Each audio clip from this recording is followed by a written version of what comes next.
humanitate digital globalak gradun bi esperientzi internazional bizitzok aukeri eukirou.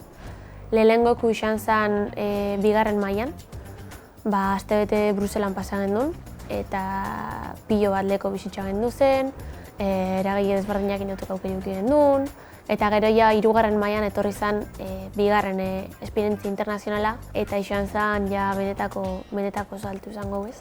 Nire kasuan hirugarren mailan zehar atzerriko esperientzia Taiwanen bizi izan nuen, Taichung hirian eta Chaoyang University of Technology unibertsitatean. 5 hilabetetan zehar hor egon nintzen Global Studies ikasketak burutzen. Aukera ezin hobea izan zen Asiako herrialde bat lehenengo aldiz deskubritzeko, ikusteko nola bizi den jendea bertan.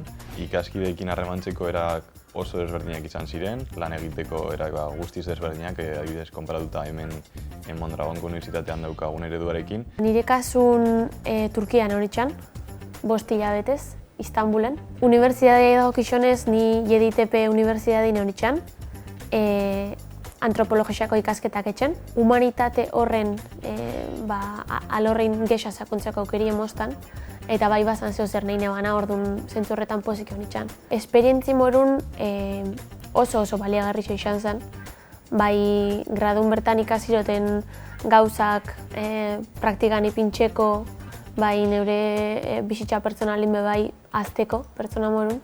Ikusitxako eta bizitzandako gauza guztik hausnartzik, ikaskuntza handixak emotetxuz.